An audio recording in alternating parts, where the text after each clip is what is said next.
आपने अभी तक सब्सक्राइब बटन नहीं दबाया है तो सब्सक्राइब बटन को ज़रूर दबा दें और उसके साथ छपी घंटी को भी दबा दें, जिससे हम कोई नई भी वीडियो डालें तो उसका नोटिफिकेशन आप तक सबसे पहले पहुंच जाए।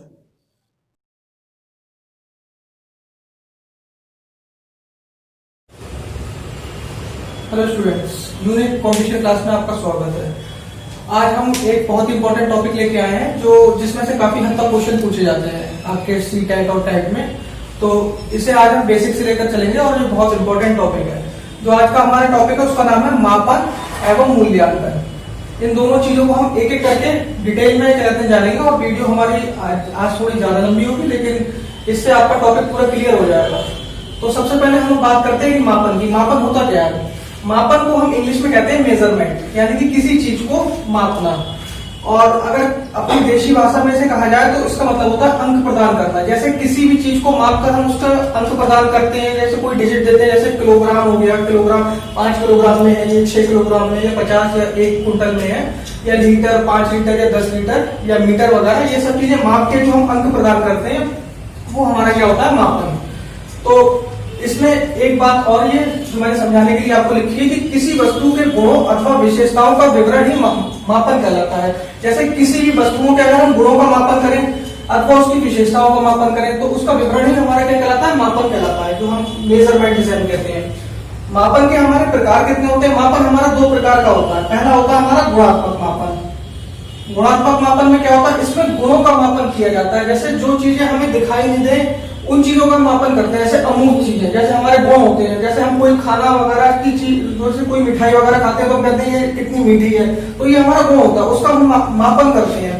तो जैसे वो आदमी कितना अच्छा है, तो उसके हम जो गुण है, अच्छाई वो हमें दिखाई तो नहीं दे रही लेकिन हम महसूस कर सकते हैं। तो वो चीज क्या होती है? एक मापन जो उसका कहलाता है वो गुणात्मक मापन कहलाता है, जिसमें हम लोगों के गुणों का मापन कर सकते हैं या वस्तुओं के गुणों का मापन कर सकते हैं। उसके बाद दूसरा टाइप होता है हमारा मात्रात्मक मापन। इसमें हम मात्रा का मापन करते हैं।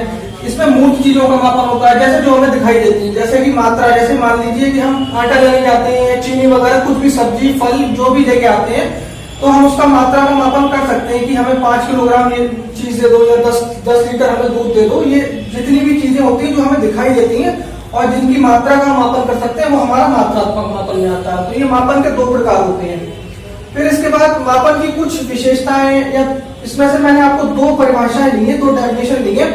इससे मापन और आपको क्लियर हो जाएगा कि मापन या मेजरमेंट होता क्या है।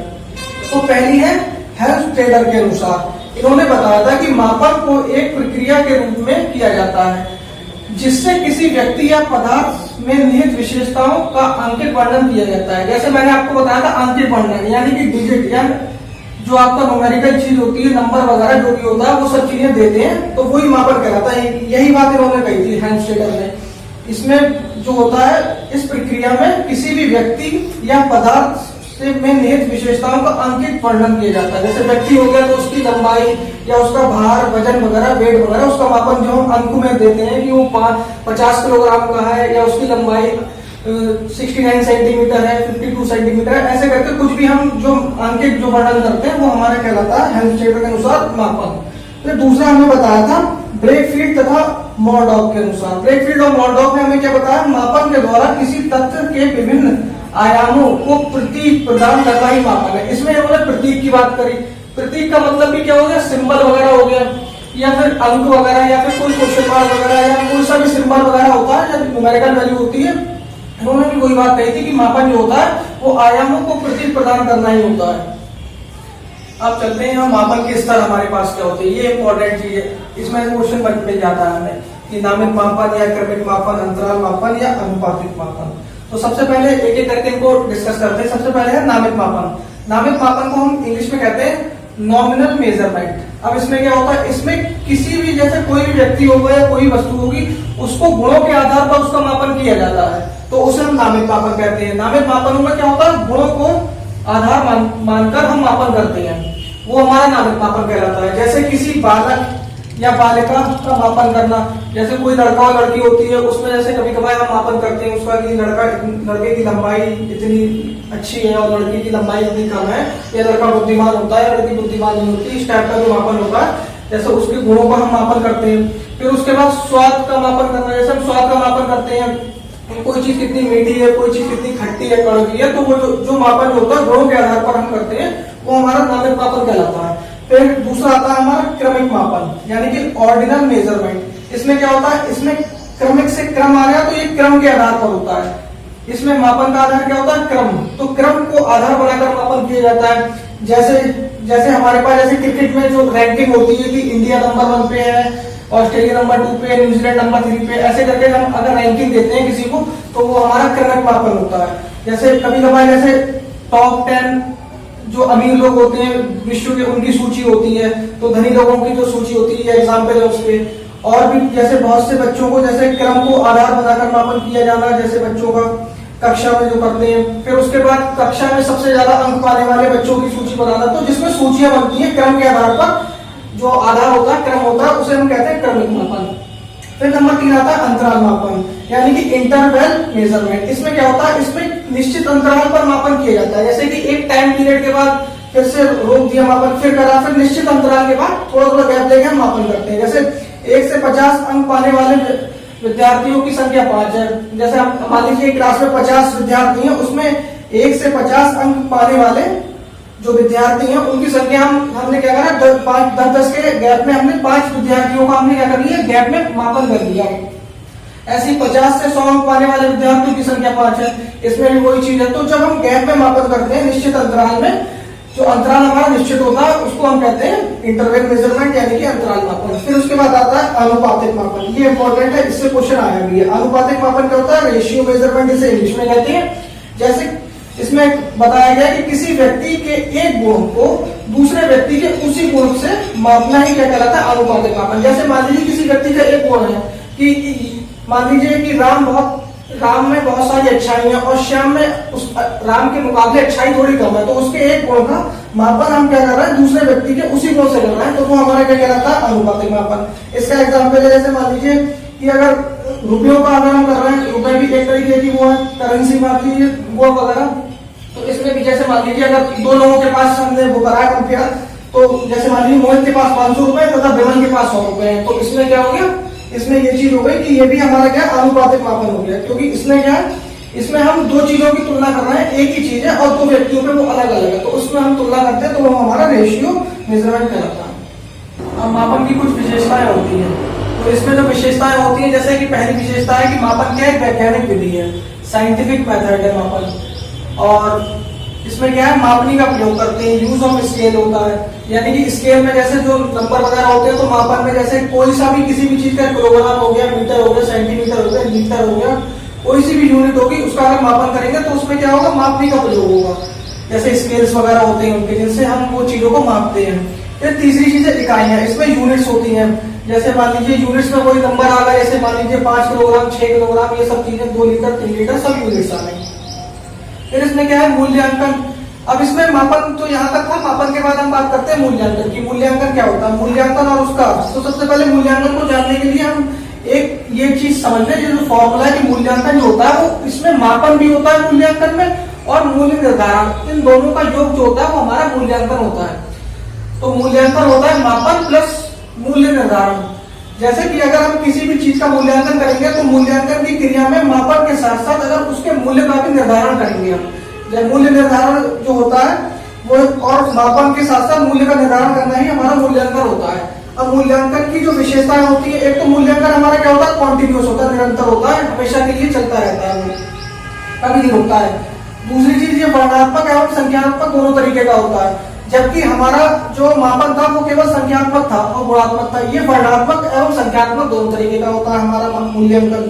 फिर नंबर 3 है जांच एवं मापन दोनों का समावेशन। इसमें हम जांच और मापन दोनों को ही जोड़कर क्या करते हैं, मूल्यांकन करते हैं। जैसे कि मान लीजिए किसी क्लास में अगर कोई बच्चा कमजोर है, तो पहले हम उसकी जांच करेंगे कि वो किस चीज में कमजोर है, फिर उसका जब हम मापन करेंगे फिर हमें पता चलेगा कि हम वो किस चीज में कमजोर है, फिर हम उसे डायग्नोस करेंगे, मतलब कि उसकी कमजोरी को हम पता करके फिर उसका ट्रीटमेंट करेंगे कि इस टॉपिक में कमजोर है, सब्जेक्ट में कमजोर है, फिर हम उसको वही चीज उसी कमजोरी के हिसाब से उसको आगे और अच्छे तरीके से उसे पढ़ाएंगे।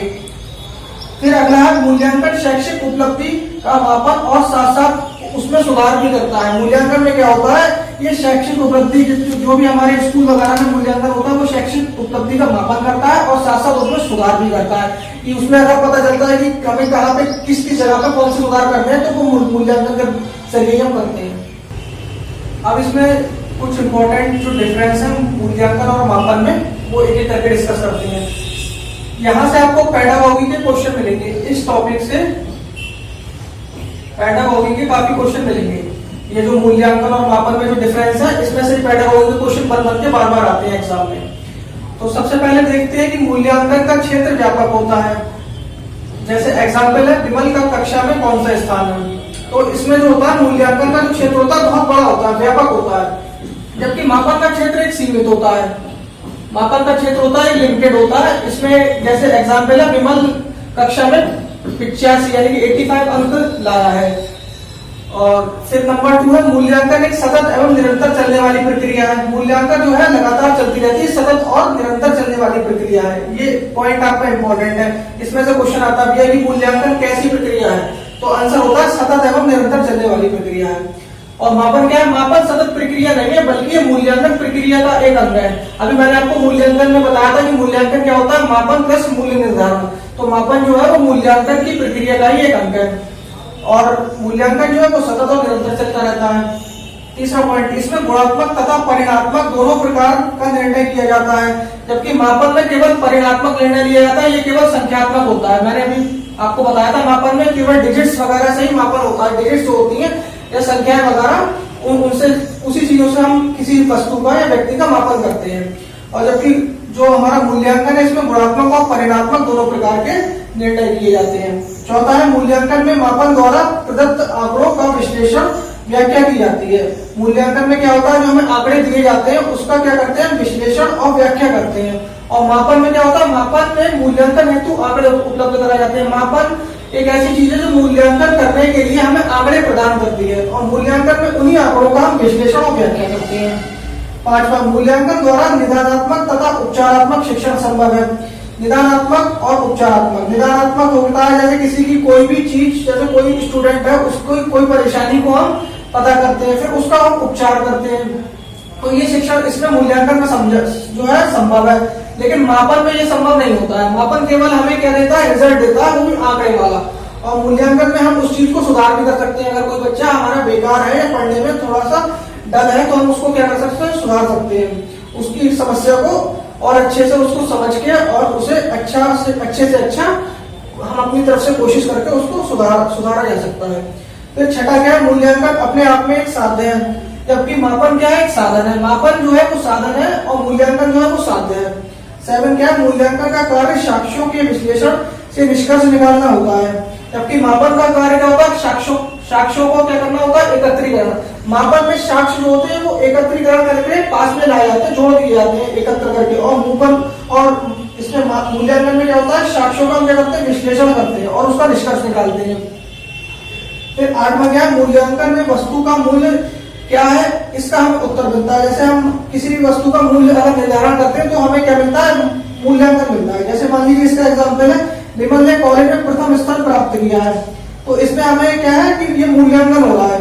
और मापन में क्या है, मापन में किसी वस्तु में कितना या उसमें कितनी क्या वस्तु में कितना गुण है, कितना वो है, तो उसमें क्या होता है, इसका उत्तर अगर हमें मिलता है तो वो हमारा मापन होता है। इसमें क्या है, जैसे विमल ने परीक्षा में 85% अंक प्राप्त करे हैं, तो इसमें अगर अंकों की बात हो रही है तो मापन हो गया 85 यानी कि 85% लाया है विमल। और अगर इसमें क्या है, विमल ने कॉलेज में प्रथम स्थान प्राप्त किया, उसका स्थान को अगर बता रहा है तो ये क्या हो गया, हमारा मूल्यांकन हो गया। तो गाइस ये थी हमारी आज की वीडियो, जिसमें हमने आपको मापन और मूल्यांकन दोनों को एक एक करके काफी डिस्कस करके जो भी है काफी डिटेल में समझाया है। और अगर आपको वीडियो पसंद आया तो हमारे चैनल को सब्सक्राइब करें, वीडियो को ज्यादा से ज्यादा लाइक और शेयर करें। Thank you very much.